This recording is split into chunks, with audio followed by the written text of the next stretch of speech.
Hey guys, welcome back to RK Garage. Today's video, we've got a bit of discussion going on. We're going to have a talk about what's happening with the channel.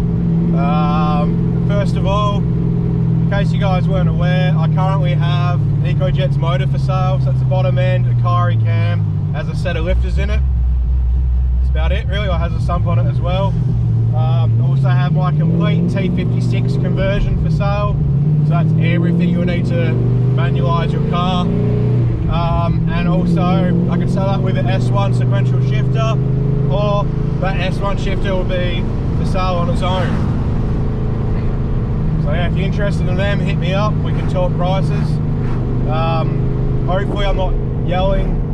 You come across as yelling, I'm trying to be louder than the car. Obviously I'm in the VE. We'll talk about that in a second.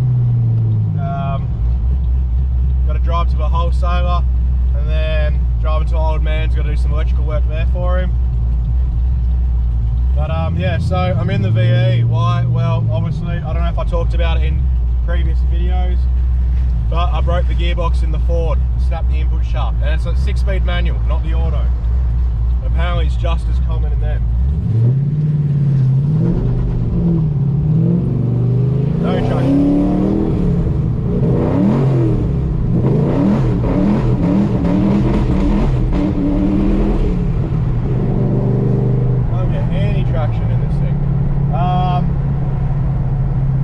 Yeah, so I broke that, and then the reason for EcoJet, well, I'm basically parting it out.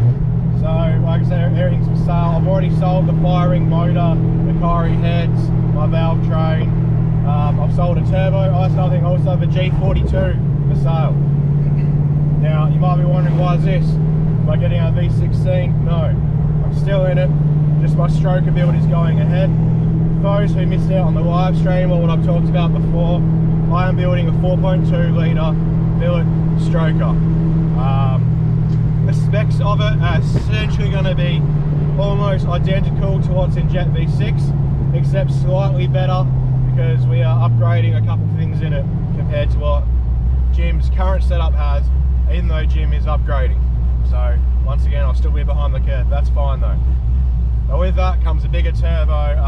Obviously I have to T400 convert, so that's happening as well. Hence why the manual conversion is selling. I've got 2 diffs for sale as well, a 3.9 diff and a 3.7 diff. So yeah, with all that, I'm starting to also get my backyard done. So some funds will be going into the house, not just cars. So things will slow down a bit. The money of stuff I'm selling should cover the stroker stuff, so that won't be on hold, but you know, any other little things to keep videos going won't be happening. So some weekly uploads might stop for a while. As you guys might have seen, we had no upload last week. It might be like that for a bit. Might be a couple of weeks skipped here or there. You know, I was really pushing before to try have weekly uploads, but it's just not sustainable at this point. Especially now when I'm home, I've got lots on, my swings have changed. So now I'm Friday to Friday, and the week just seems to go really quick. You know, the weekend's over and done.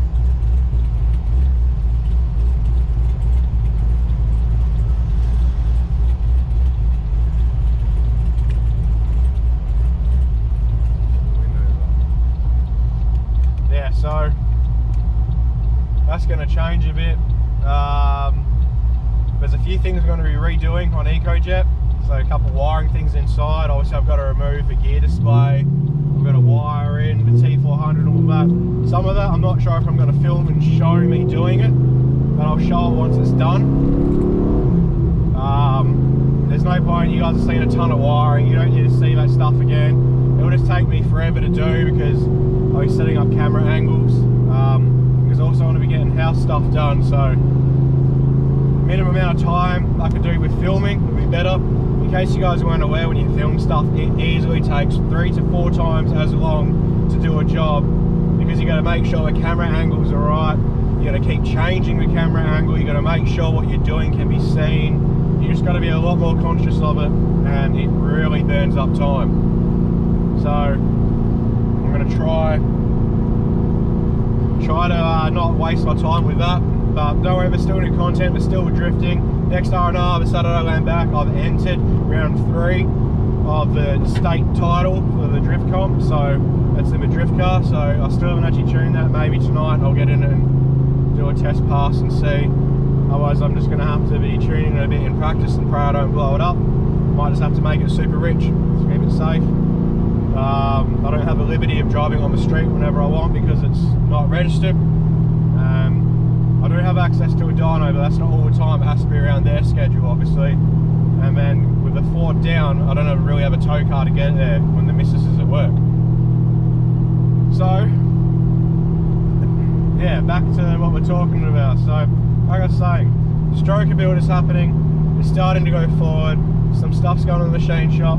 Some valve train stuff's being ordered. Some of my stuff's being sold. We're shooting hopefully for 1200 plus. Won't be the first time or first couple times on the dyno. The first time we'll probably be breaking a motor in, and after that we'll see what happens. But I will be going for an 8-second pass in it. With a G45, a Pulsar G45, I should be able to get a low 9 to an 8 in it. So we'll see. Obviously I'm going to have to put nitrous on it as well, so I'll do a video probably on that, installing a nitrous kit, running the lines, everything like that. Yeah. We're just going to have to see what happens. And I'm sorry, this is just another talking video and not very interesting because I'm just driving, but what is it? It's Wednesday today. Like I said, I'm going to Old Man's to do some electrical stuff. We've got State of Origin to watch tonight. Yeah, and then tomorrow I've just got to probably get some good photos of all the stuff I said that's for sale and post them up online for sale, and clean up the garage ready to go to park this back in there. And not that it's ever been on the channel, but the VE is back to daily duties at the moment. So the garage queen that only came out basically for that power cruise, and I think 1 or 2 drifting events on the channel is now driven every day when I need to go somewhere for now.